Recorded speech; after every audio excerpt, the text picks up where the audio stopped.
everything is made of frequency. It's just things moving at different speeds and vibrating at different rhythms or frequencies. It's all part of the same energetic stuff.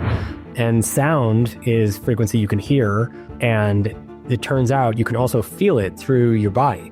The more you remember the feeling, the more you feel calm in a stressed environment where you used to always be stressed or afraid, the quicker your brain relearns to be calm in a stressful environment. So, Apollo is a helpful tool and one of the first tools of its kind in the space to be able to augment those techniques. And then like the breath work and the yoga and the meditation, et cetera. But then to also remind the body before you start and after you're done on the go that you can still access those safety experiences, and then it trains you to be able to access them more on your own.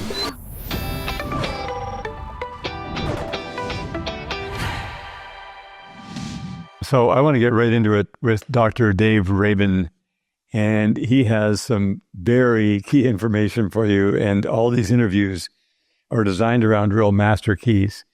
So the first thing I'd like to do, Dave, is have you just give a synopsis of where you are right now, but how you got here. Like what stimulated all this activity, why the interest, and why the big discovery?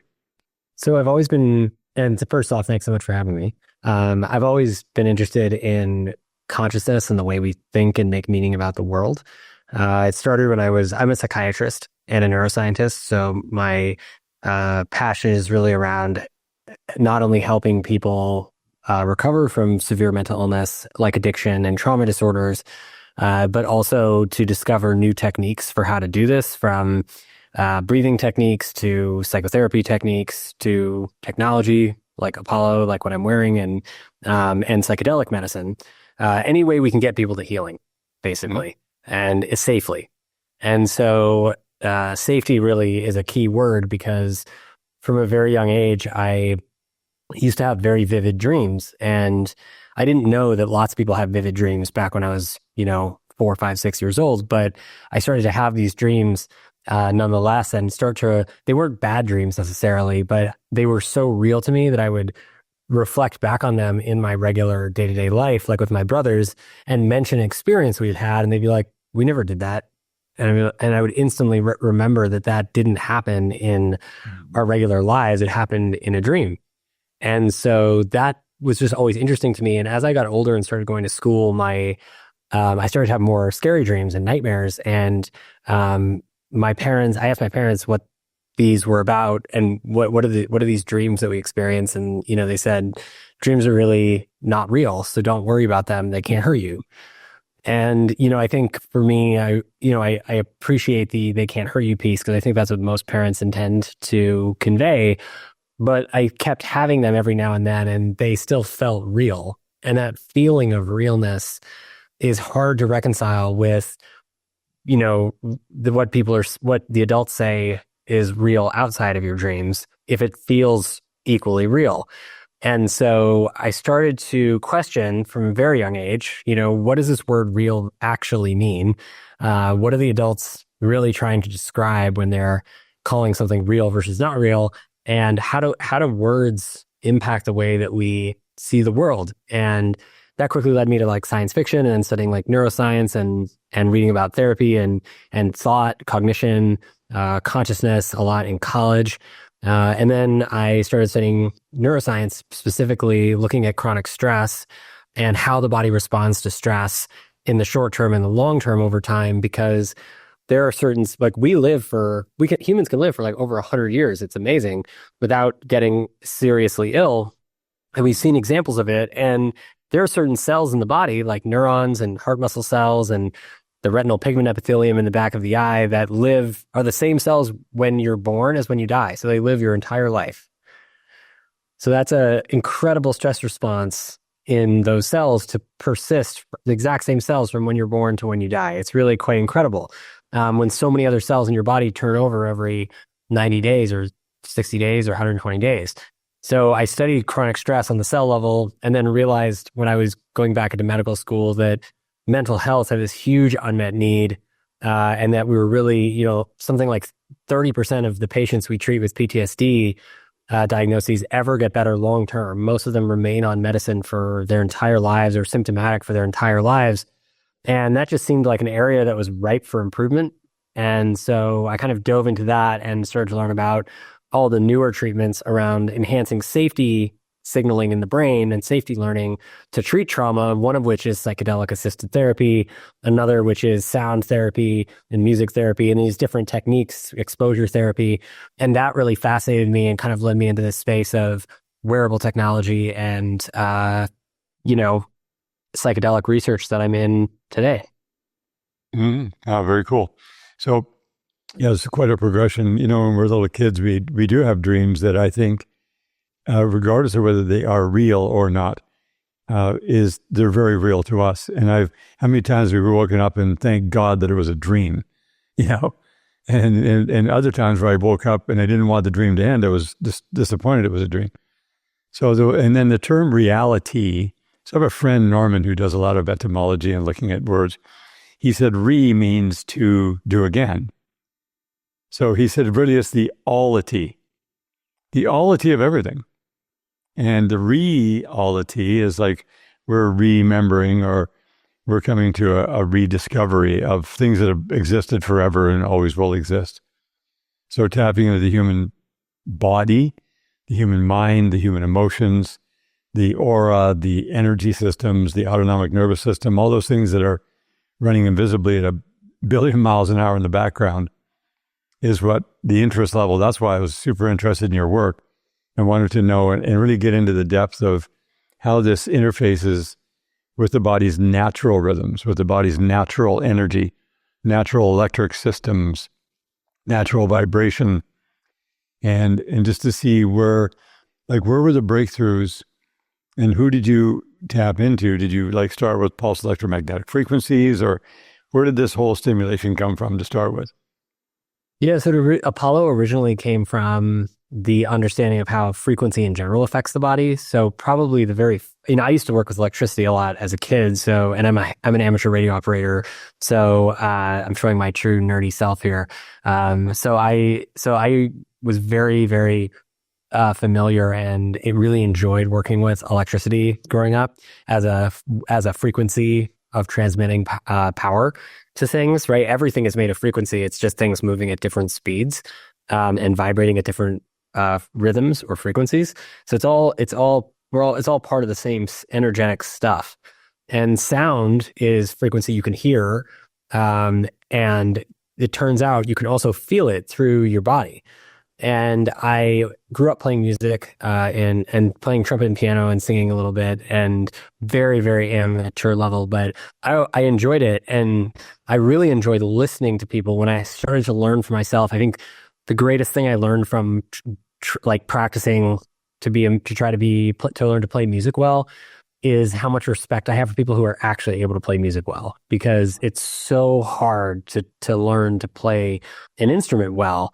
And so I started to listen to music a lot more than I played it. And I found that music had this capacity to completely quiet my mind, and bring me in certain kinds of music, just bring me into a state of complete presentness. And that was really, really interesting, and just feeling totally calm, no anxious racing thoughts, just kind of present and in the zone with whatever I was doing.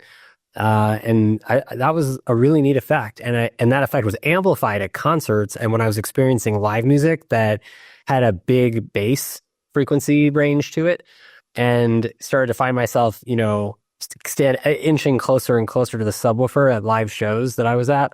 And the impact on my body and what I felt from those experiences was so tremendous. I was like, bass music has a real impact on our physiology. There's no way that I could be feeling this different without, noticing changes in my heart rate, rhythm, blood pressure, respiratory rate, brain waves.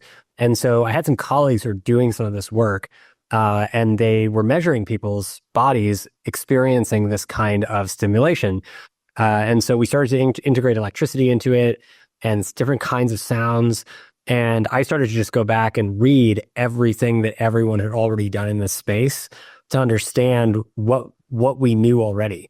So we knew not to repeat experiments of the past, and we knew that there were certain frequency ranges of both sound and electricity that were very well studied, or at least studied enough to know that if we started there as a initial point rather than reinventing the whole wheel, that we could get a good head start on augmenting certain specific functioning systems of the body, like vagus nerve tone or the parasympathetic rest and recovery nervous system that's responsible for basically all healing and recovery in the body, including sleep, is like one nervous system called the parasympathetic nervous system, and it's governed by the vagus nerve.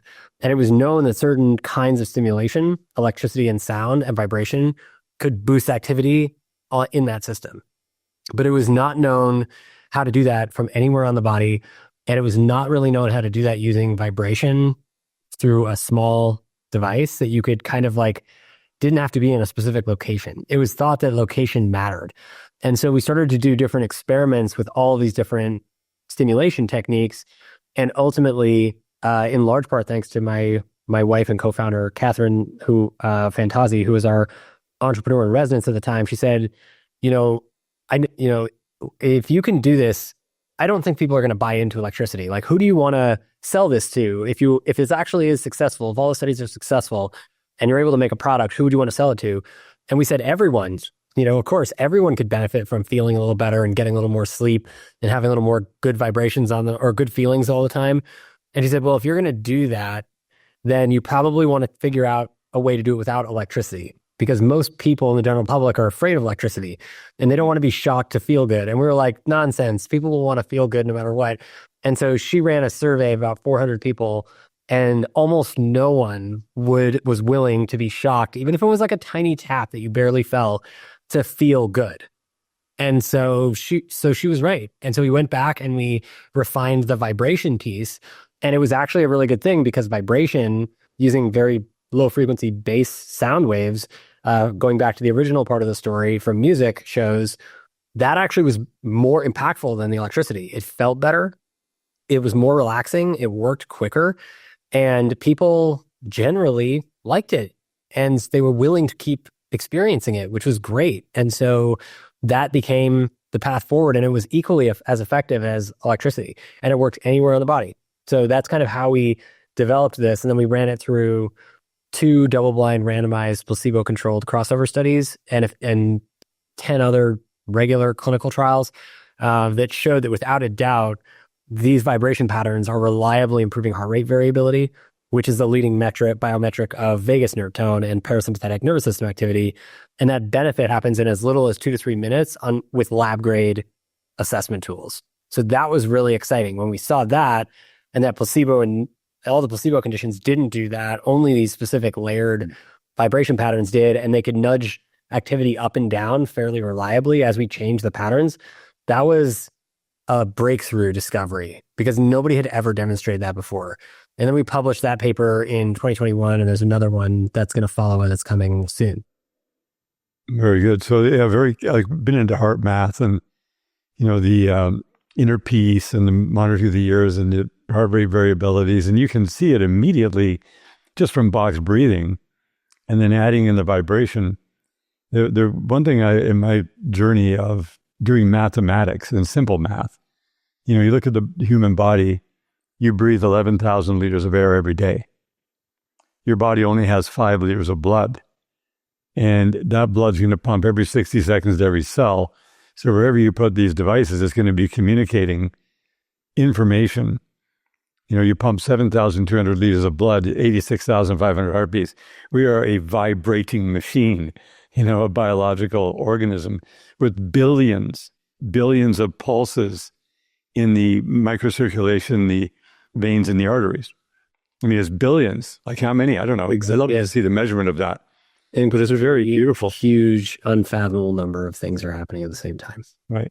So now with the tech, do you have it set up to where if I need to get into sympathetic mode on my autonomic and I want to stay in there for a little while and get stuff done and then pop back out into parasympathetic for the rest and digest and repair, is that pretty easily tuned? Yeah, there's just several vibes in the app. From the top of the screen is like energy, social, and focus. So these are the most energizing. Energy is purely sympathetic. So it's really kind of feels like an espresso shot. It's not calming at all. Social and focus are calming, but high awareness and high wakefulness. Not attention is outward, not inward, if that makes sense. And then recover is the most even. So that's like equal parasympathetic and sympathetic.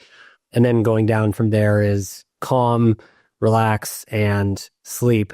And those are the seven main vibes. And sleep, calm, relax, and sleep are deeply parasympathetic. So those are the ones that start to get people into more inward attention focused meditation and deeply relaxed kind of embodied states. Okay. Well, so you're communicating from an application to a physical wearable. Now, that's Bluetooth Connect, right? Yes, it's Bluetooth connected, but you can turn it off. The device works without Bluetooth fully, so you can put it on airplane mode. And the same with your phone. If anybody is listening and wants to feel Apollo, you can download the Apollo Neuro app on an iPhone and click Feel Apollo when you open it, and you can feel what we're talking about when you hold it against your chest. And that experience is free. And it does the same thing that the wearable does that we're talking about. Right. And then you can also, will the app on the phone work without having Wi-Fi or any kind of connectivity? Yep. So once it's downloaded, it knows, and it just it uses the vibration device inside the phone and tunes it to that exact frequency. Yeah. Or in the wearable, either one. Right. Yeah. Cool. Yeah. The wearable, to be able to turn it on. Now, how long would a person have it on for each thing? Like, say, if you're going to a party, you just turn it on, then click the Bluetooth off or an airplane mode where you're not hitting yourself with that frequency from the phone, right?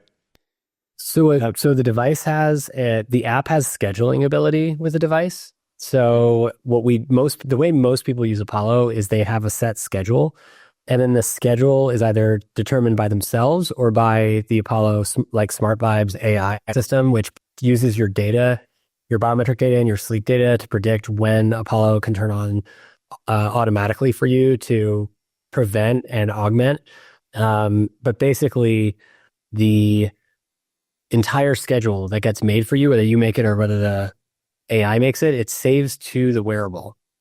So the wearable, when you make your schedule every morning, or when you wake up in the morning, you just open the Apollo app, it makes your schedule, or you make your own schedule, or you already have your schedule made. It connects to the device. It automatically syncs the schedule.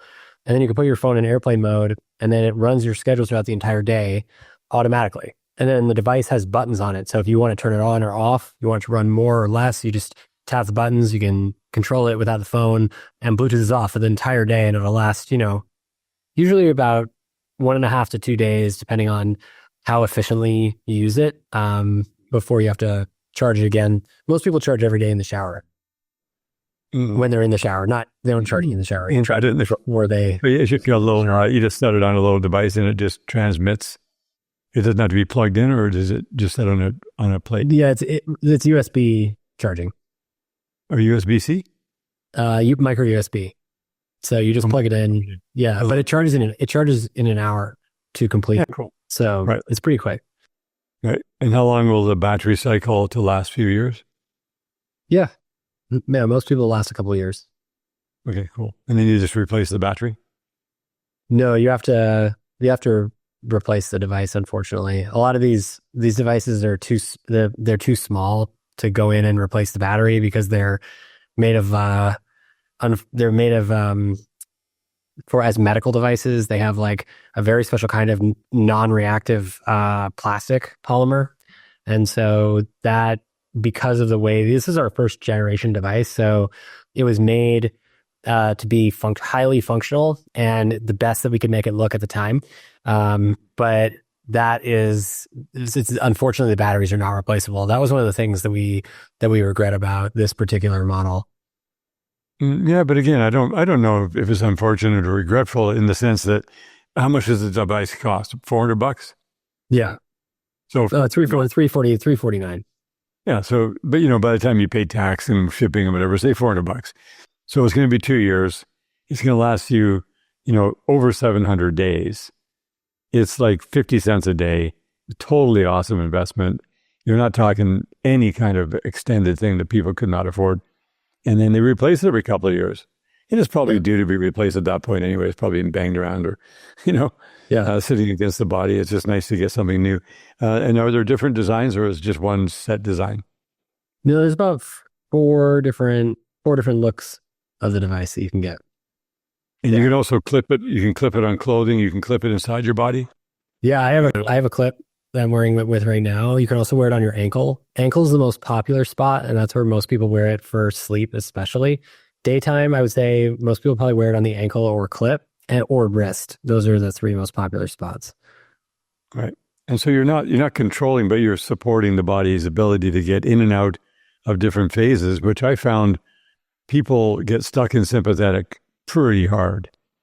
Oh yeah. And they're in hard, right? And they're messed up. They don't sleep well at night as a result. They don't heal and digest. They age way faster. The autonomic nervous system is not to be underestimated. I think it's got to be one of the most important. And you mentioned vagus nerve with proprioception, coordination, the stimulation of that to keep it out of that danger zone, because we're getting hammered from everywhere. Like we're getting so hammered by cell towers and Wi-Fi's and 5G and whatever that all stuff is. I think what are the protective sides, like the prophylactic side of the Apollo Neuro to keep the body protected from those kind of harmful signals? So I think the main thing to understand is what heart rate variability is, because heart rate variability is a measure of a lot of different things, but specifically it's a measure of cardiovascular health and recovery that correlates with a lot of positive health outcomes if it's high or trending up. If it's low and trending down, having low heart rate variability as, again, a sign of having low vagus nerve activity, low parasympathetic recovery, rest and digest nervous system activity, increases your risk of mental and physical illness, decreases your speed of recovery from mental and physical illness, increases your chances of getting infected with a virus or bacteria, decreases your overall lifespan and health span. So it having low heart rate variability and low vagus nerve activity negatively correlates with how long you live and how healthy you live long, right? So it also, if you have a low heart rate variability, it means you're more likely to not perform at your best. You're not going to be as cognitively clear and focused. You're not going to have as much energy. You're going to be dragging a little bit, right? And the reason we know this is because ahead of the Western medical world, the elite military and elite athletics world has been doing research studies on biomarkers of performance and recovery for decades. And it was actually through military research and collegiate athlete and professional athlete research and Olympic athlete research that it was figured out that HRV is this incredible predictor of performance and recovery outcomes. So if you're an elite athlete and you have a high heart rate variability or somewhere around your normal, which could be like, for an elite athlete, it could be like 80 to 160 milliseconds or something like that. If you fall into that range, then the chances of you performing at your normal best or better go up dramatically than if you have a low HRV, which could be caused by drinking too much the night before, or not getting good deep restful sleep, or having a fight with your partner, or eating a bad meal that made you sick. Like, any of those things will decrease your parasympathetic nervous system activity, which will decrease your HRV, and that will predict a more negative outcome for you. And the more days of your life that you have low HRV, the greater the likelihood of you developing illness long-term is across the spectrum, mental and physical illness. And your recovery time goes up. It takes you longer to bounce back. Okay. So this is called resilience. And resilience is this key metric of how quickly do we bounce back and how quickly do we adapt to and overcome stress. And Apollo was developed looking at heart rate variability as the core metric of, if we can improve this, do we see cognitive performance get better? And do we see people recover more quickly from illness? And do we see people have better outcomes in long COVID and get more sleep and all of these things? And yes, in fact, across many of those areas, we have seen improvement, like statistically significant improvement in those areas that is in large part as good or better than some of the leading medications that we use for these same issues.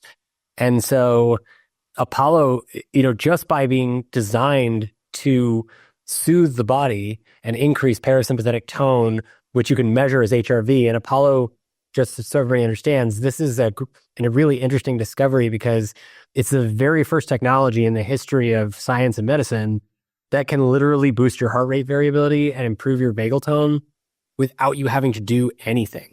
All you have to do is strap it on, it runs in the background, and it improves your indices of health, right? It's literally using AI and automation and technology to do some of the work for us. And that was really what we designed it to do, which is really exciting, and it's doing it. So Apollo is the only technology that improves heart rate variability. It's the first time ever this has been discovered. And so now we can start to see the impact over the years it's been in market since 2020.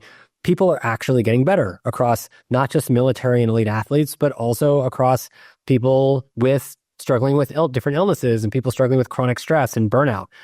People are actually having very positive experiences, and you'll see them start to come out in the clinical trials that are published this year. So that brings us to the question of biofeedback. So there's an artificial intelligence that is measuring also. Does it measure the vibration of the body or the response of the body, or how does that work? It measures the response of the body in different ways. So to give you an example, the very first AI that we released is a predictive AI that uses the sleep data collected by the Apollo to understand when are you asleep, when are you awake, and when are you asleep but about to be awake, based on your movement signature and your position when you're in bed. And this is called actigraphy in sleep science. So movement and position are actually historically the gold standard for predicting sleep patterns at home.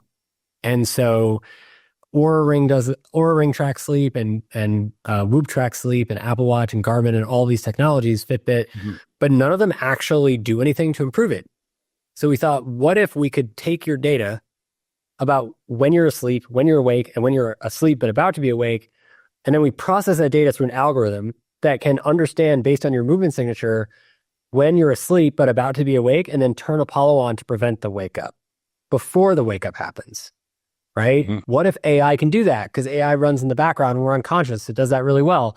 So we spent a few years working on this, and we're able to actually create a predictive AI algorithm that can listen to in real time your position and movement signature, translate it into sleep, yes or no, or a yes but about to be awake, and then translate that into an Apollo vibe that gets sent to you immediately to keep you asleep. And then we can track, did you wake up and did it work? Or did you not wake up? Or did you wake up and it didn't work? Or did you not wake up and it worked? Right? And then we can know how we need to iterate in the future, and it learns based on your sleep pattern. So that is, and then that's really interesting because we can start to show you a new take on sleep data, which is how many minutes of sleep did you get back because of this, right? Not just how many minutes of sleep do you get, but how many minutes do you get back because this helped prevent you from waking up, because we know how much time you spend awake when it's not doing its thing, but when it's doing its thing, we know we're giving you something back. And so we can actually do that calculation and provide that to you. So that's been really exciting. And it's the first time sleep doctors love it, because it's the first time ever that we've had a solution to actually prevent people from waking up in the middle of the night. And, people are getting 60 minutes more sleep back from that AI feature that we productize based on clinical research. So it's like we're able to do science research and then translate the science into products that actually change people's lives. And that's really like at the heart of who we are as a business. Very good. Now, one thing that I've really watched mathematically as well that ties into this is every single thing we do, we have how many 15 operating systems working simultaneously in a body that's infinitely more intelligent than any artificial intelligence. But artificial intelligence can read and support the body's innate intelligence. And so everything we're doing right now that you and I do in our life, and everyone listening does in everything you do in your life, is either going to be bringing your last day towards you sooner than it should be, or it's going to be moving it away from you further into the future. But no one I know of wants to live a long time if they don't have a healthy body. If they're going to live a long time, and we look at old people, like we think, oh my God, that is absolutely not what I want. I do not want to be decrepit. I do not want to lose brain function. I do not want to feel crappy. I do not want to look crappy. And so what I've discovered in my journey, and this ties right into what you're doing, is that realistically, okay, we are supposed to be getting healthier as we get older, because just look at your research, Dave, in the last 10 years, how much more wisdom, how much more experience, how much more value do you share with the world than you did 10 years ago, right? So we're here to bring value, to serve people. And if I can get better in every category of my life as I'm here longer, that has to apply to physical health, mental health and emotional health and spiritual health.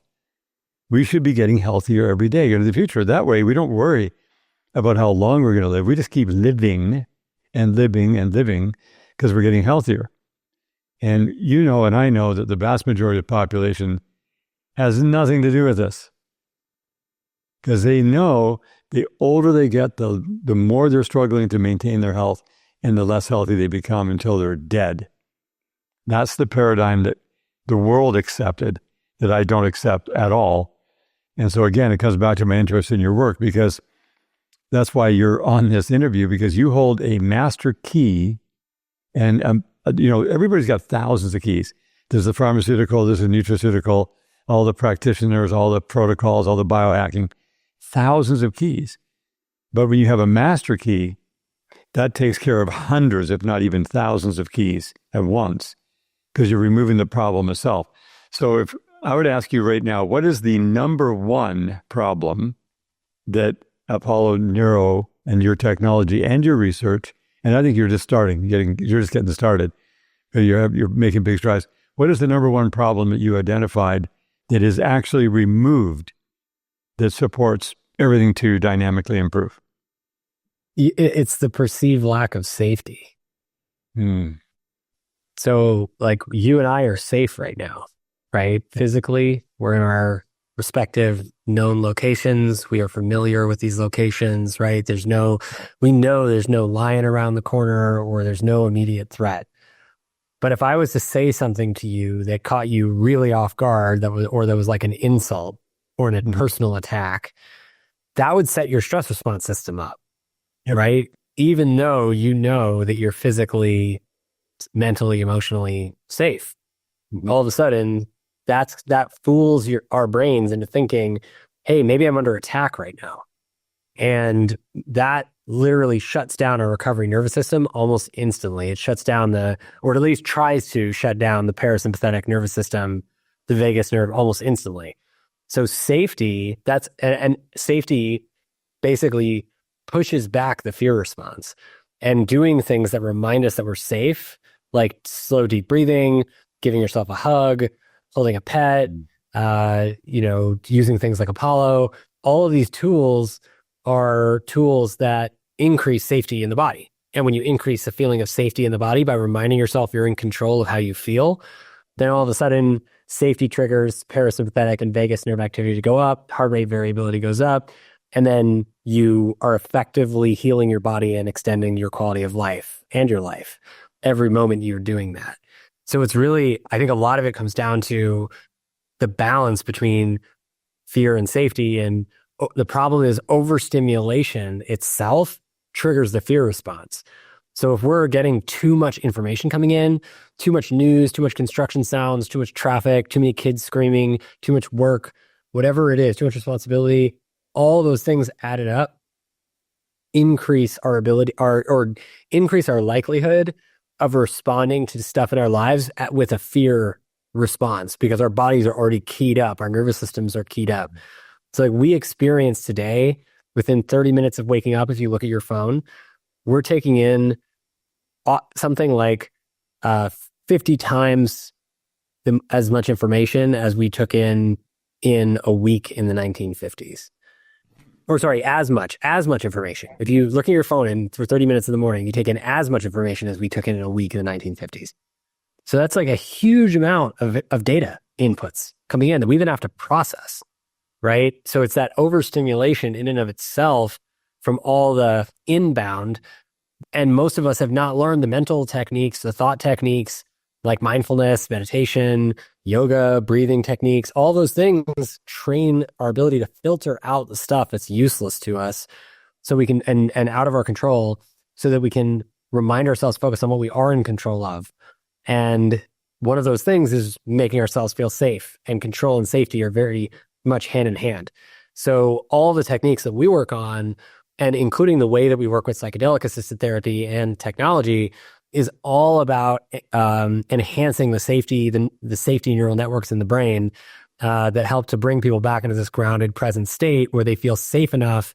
I kid you not, if they feel safe enough in their bodies to allow the healing response to unfold as it normally would. Does that make sense? Mm-hmm. Yeah, well, this ties right into the society that we're living in that is very, very addicted to fear, anxiety, and trepidation. Was demonstrated so clearly. I had to step back and say, this is the cheapest entertainment I've ever seen.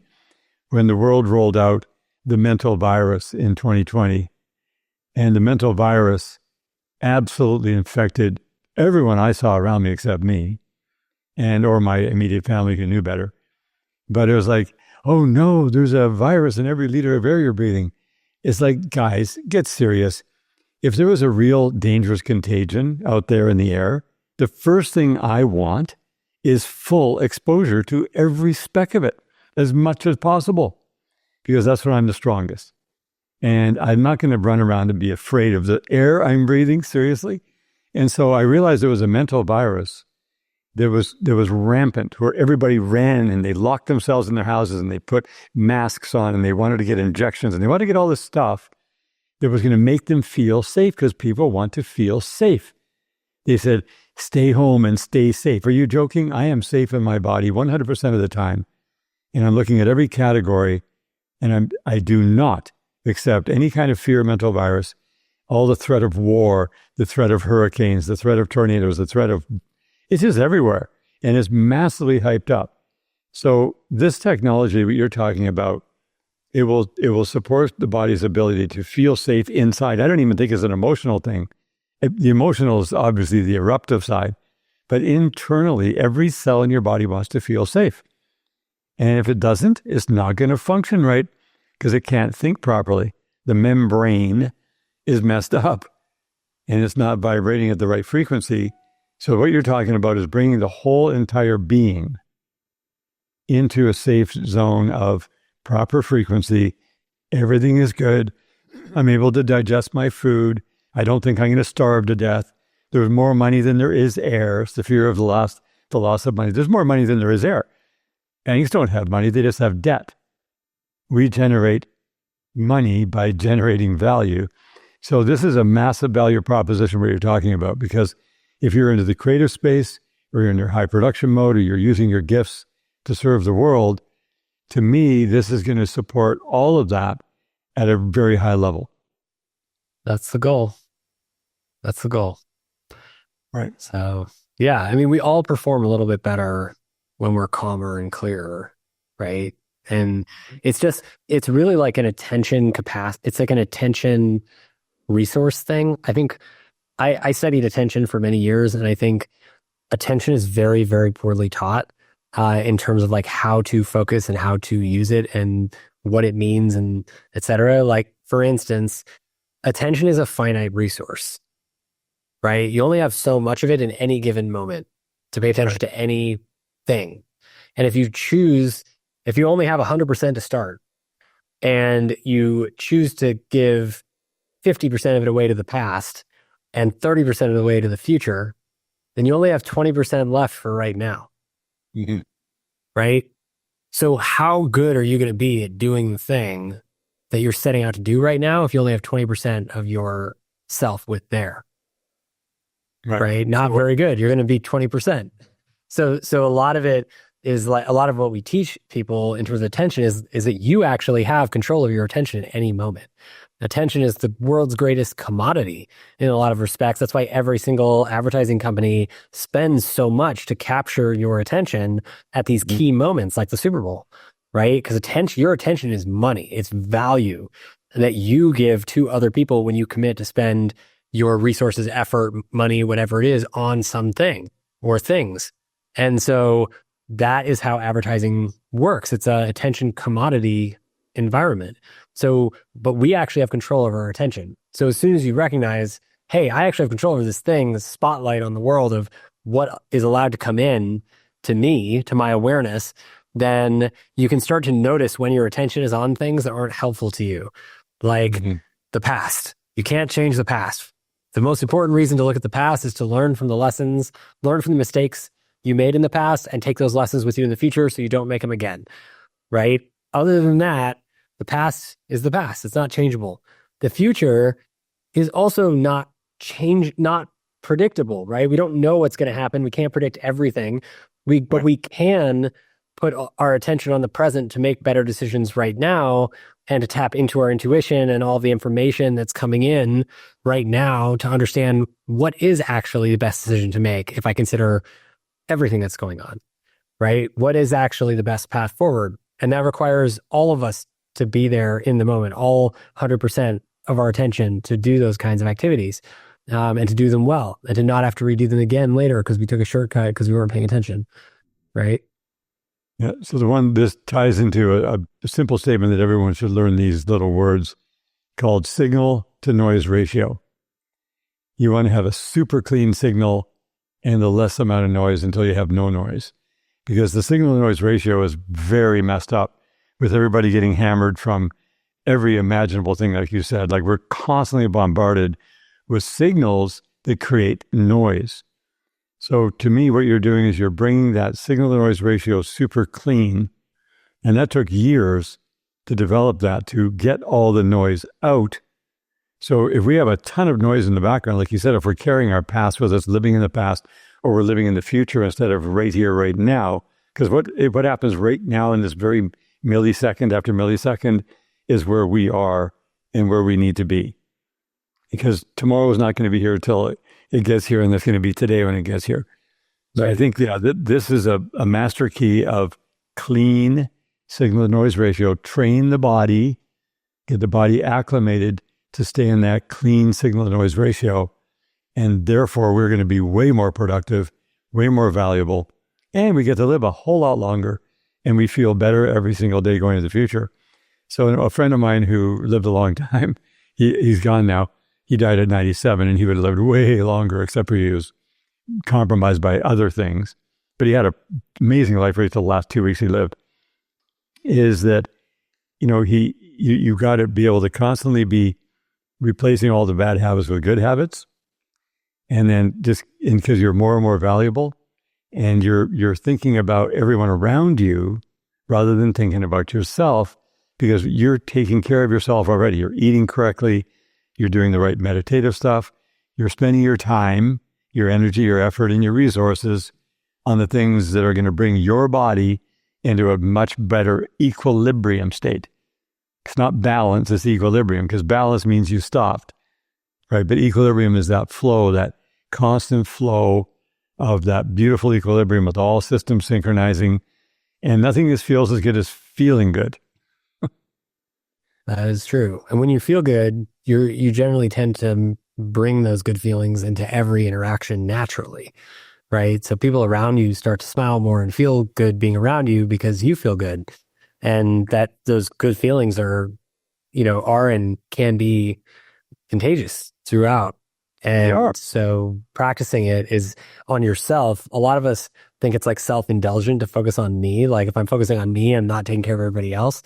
But ultimately, the things we're talking about here, these techniques for like increasing your functioning of your recovery nervous system in your body and taking care of your own personal recovery so that you can be your best self every day, is not optional. It's like absolutely critical to do. And when we do it, then all of a sudden we are so much better and so much happier and so much more fulfilled with everything we're doing every day, but we have to stop the cycle of doing things that aren't serving us. And again, I know like this might sound like an oversimplification, but I'm trying to describe some of the work we use in therapy so that people who maybe don't have access to good talk therapy can take some of this with them. But this is also what Apollo reminds you to do, by serving as like a somatic anchor and bringing you back into your body. Your body's always present.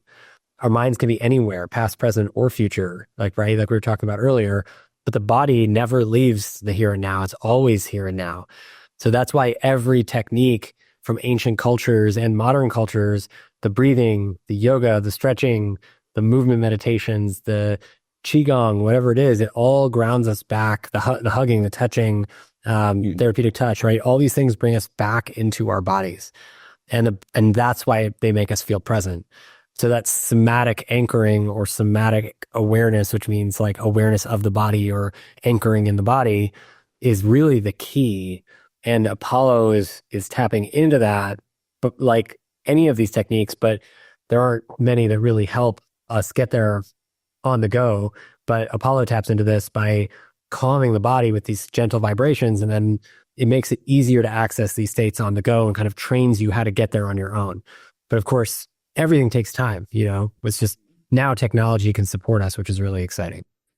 Yeah, and if you walk into a room, your auric field is so huge. And if you walk into the room in a sympathetic stress state, when you're there to visit with people or meet with them, it's a vast difference than when you walk into that room where you're in your high rate variability, you're in your parasympathetic. People feel that immediately.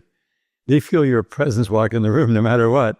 And they'll either shy away from you or be attracted towards you, depending on what energy you're putting out. So have you noticed in social environments that when you're like chill, centered, you walk in, you get received differently? Oh yeah, for sure. Yeah, we had to, I used to work in a psychiatric emergency room. So there's no place, and a regular emergency room, but there's no place to experience the impact of your emotional state on somebody else than when you walk into their room in the psychiatric ER, because a lot of these folks are in a really bit rough way when they come in, and their emotional state has a direct impact on you. And then if you if you reflect back any of their like anger or frustration or take any of it on and don't respond to them calmly, the situation can get out of hand very, very quickly. And so you really have to be aware, especially in the work we do, around, what baggage are you carrying when you walk in? Okay, let's leave that at the door. Let's walk in. We're fully present and here for this person right now who's struggling, presenting a, compassionate responses that are really thinking about their needs first, and not getting upset back when they yell at you, and, all those kinds of things. So yes, short answer. It reminds me of Full Metal Jacket. You remember that? Yeah. Remember the way the movie was introduced with the guy screaming at every single person, and then the guy was so maxed out, eventually he blew the guy's brains out. It's interesting. It just all ties in, because we're in an environment where we're not warlike. We are very peaceful, and we're here to bring peace and comfort to people and serve them and get them out of that anxiety, get them out of that place, because they're going to be so much happier. And like you said, make way better decisions. When you are centered and calm, you're thinking way, way better. Your critical thinking is way up. You're not getting affected by people making really bad decisions around you either. And you can help them to support them. So, this is exciting. I can't wait to get an Apollo Neuro and try it out. I do a ton of stuff already to make sure I'm in the right systems. And that ties into the food we eat, of course. The food is, if you're eating inflammatory food all the time, you're definitely counterproductive. But even if people are eating a bad diet, the alpha, this neuro is going to come in and reflect. One other thing you mentioned as well is that when you heard the music, it had an effect, and that was what kind of stimulated you. There's a whole ton of research, as you know, going on right now, where people who are in Alzheimer's and dementia, when you play certain music to them from the past, it brings them right out. And in all the studies right now on getting rid of anxiety and depression is another very big step. So this is going to deal with so many things. And what about the proprioception? I know we got to wrap up, but how does this tie into the proprioception of the body to stay in a safe place? I mean, I think what we see in our work with Apollo is it's the same effect as doing a deep breathing practice or doing a yoga practice or massage, where if the body receives safe input from one of those techniques or from Apollo for 15 minutes or so, the effects tend to last for 15 to 30 minutes up to 2 hours later. And the more you do those practices, the more frequently you get your body into that state of your own will, of your own human energy, you do something that puts your body into that state, then the easier it is to get back into that state very, very quickly. It can take, if you're just doing these techniques traditionally, like deep breathing, meditation, yoga, things like that, and then massage, it can take years of practice to get into those states automatically, like without, and much effort. It can take years. And, a lot of people, we don't talk about the hard parts of meditation and these techniques that much because they are very effective, but they do require a lot of time and practice. So that was also a big part of why we built Apollo, was to try to help the body remember these feelings more often. And the more you remember the feeling, the more you feel calm in a stressed environment where you used to always be stressed or afraid, the quicker your brain relearns to be calm in a stressful environment, right? But people forget to meditate, and they forget to breathe, and they forget to do the yoga. And so it's hard in real life with all the demands on us to do all of those things all the time. It's very, very tricky. I struggle to do it myself, and I understand, completely how valuable these practices are. So, Apollo is a helpful tool and one of the first tools of its kind in this space to be able to augment those techniques. And then like the breath work and the yoga and the meditation, et cetera. But then to also remind the body before you start and after you're done on the go, that you can still access those safety experiences. And then it trains you to be able to access them more on your own. And we actually see people who use Apollo over time use it less over time. They keep using it, but they use it less than they were using it when they first started using it. So people they seem to become more sensitive to the vibrations, which would, suggest that the body is actually learning safety. And that's pretty darn cool. So that's really the goal of what we're doing. And it's been really fun to work on so far. Yeah, and it's an entrainment, an acclimation of the body to go into that state. You could probably get to a place where you could remove it and see how long it would take to get back into, out of equilibrium. It would probably take months if you did it for a period of time to go back to your original state, which would not be the place you want to be. But yeah, so this is a supplemental thing that, the fact that it's wearable too is so good, because how often do people remember to lay down on their PEMF mat or like you said, who has the time? If you have something that takes care of a whole ton of issues at once and keeps you in that state, to me, it's a super value. So the value proposition is very clear. So I appreciate you sharing all that. I think we covered a lot of the bases. We could probably keep doing other dives into other areas, but generally the only way anyone's going to actually know what you're talking about is true is by them engaging, putting it on, and it will teach them what is going to go on. Because that's the only way I've ever learned, is by implementing, executing on things that I've been shown, and then that teaches me, and I go, I know that I know that I know that I know that I know. It's not just a knowing surface level. Right. So for people to find you, just basically go to apolloneuro.com, correct? Is that the main place? Yeah, to find the product, go to apolloneuro.com, or if you don't remember that, you can go to wearablehugs.com, which is what the kids call it. And you can also, if you have an iPhone or a mobile Apple device, go to the App Store and download the Apollo Neuro app right now. And for free, you can experience what we're talking about in the app on your phone. And then if you want to find me, come find me at my clinic website, which is apollo.clinic. or drdave.io.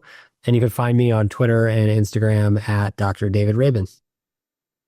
Beautiful. Okay, that's great. So that wraps it up, and I really appreciate your time invested here, Dave, and just sharing so many valuable things. Is worth far more than anybody could ever pay money for, because you've done the research, you've done the heavy lifting. How old are you right now? I'm 39.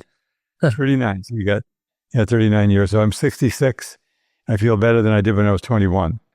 And I'm definitely measurably healthier than I was at that point. And I was pretty good then. But yeah, just really, really great. And we want everyone to really get healthy. We want you, the listener, to get healthy. And this is a big master key. Could I ask one last question? Where did the brand name Apollo come from? Oh, so Apollo is the Greek and Roman god of the sun, who gave the gift of music and medicine to humanity. So Apollo is music based on the science of music that heals the body. And that's what we created it to be. And so that's how it got its name. All right. Yeah, very good. Comes from a very positive place. There's a lot of people who will try to put negative bents on different names, but that's a really good explanation. That's the best one I've heard. Oh, all right. Well, yeah, so appreciate it. All right. Thanks everyone for spending your time investing in yourself to listen. And definitely I'll be connecting up again with you in the future, Dave, and we'll have more conversations.